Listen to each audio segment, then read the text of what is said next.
Good movies and good wines. This guy's so depressing. Hello and welcome to the Wine Turtle YouTube channel.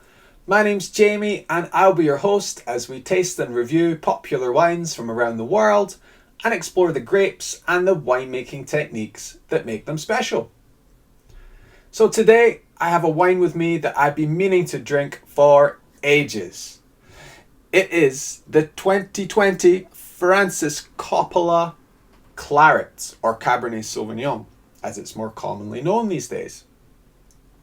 Now this wine is made by the Francis Ford Coppola winery, and yes, that name is familiar. This is the same Francis Ford Coppola that directed incredibly famous movies like The Godfather and Apocalypse Now.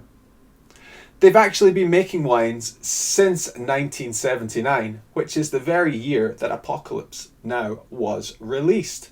So they got loads of experience. This is a Bordeaux style Cabernet Sauvignon blend. They don't actually mention the specific grapes involved, but we can expect Cabernet Sauvignon, obviously, Merlot, and Cabernet Franc. Smaller amounts of Petit Verdot, Malbec, and Carmenere are also possible. Now, these Diamond Collection wines are made from grapes grown across California. Right, I'm really excited about this one. Let's get into it. So it's a dark ruby in colour.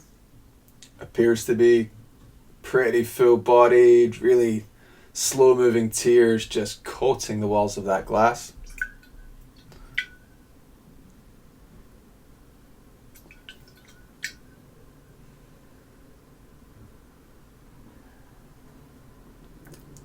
There's your typical dark fruit on the nose with a little bit of red fruit by the way of strawberry. So we've got black cherry and plum, that strawberry, and some vanilla, some clove, and just a little bit of smoke, like a sweet smokiness, a bit like some barbecue sauces. All very pleasant, very fruit forward smelling.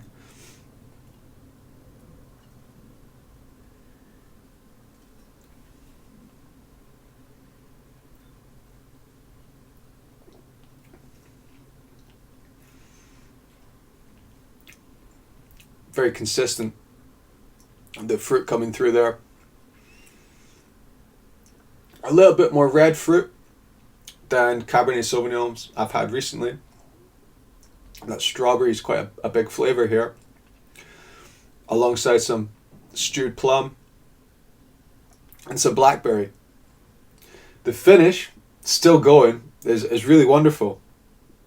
So there's a little bit more acidity here than probably your typical cab, medium plus acidity, which leads to a long, mouth-watering, juicy finish with just a little bit of pepper. Really wonderful finish for a sub $20 wine like this.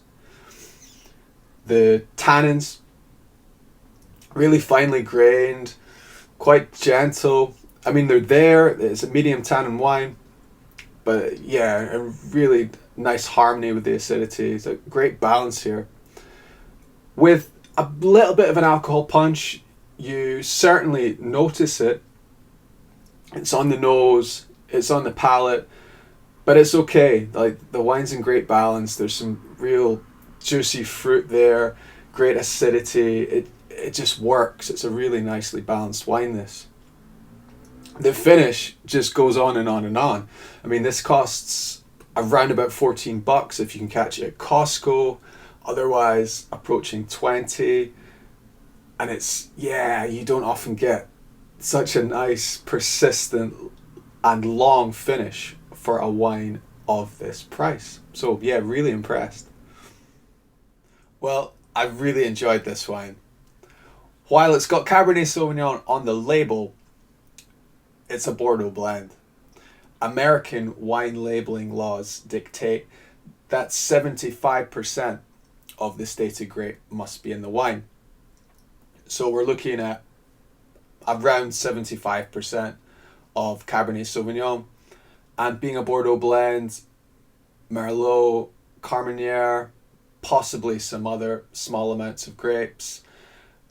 But you really notice the influence of the other grapes here. You've got some red fruit notes coming through that just brighten things up. Some wonderful soft acidity as well that gives everything a lift. And some really finely grained, gentle tannins. And it's just blended really well. There's great poise, great balance here. A finish that it's, yeah, just wonderful. I haven't had a cheap wine like this with such a long finish, possibly ever. Um, yeah, I've really enjoyed this. Lovely, lovely wine. And if you can get it at Costco, 14 bucks, yeah, like don't even think about it. It's a bargain. So a score, it's going to be 8 out of 10. That's a top-notch score on the channel. This is one of the nicest sub $15 wines I've ever had. It's lovely. Yeah, really nice wine. Thoroughly recommended. Go get it. See you next time.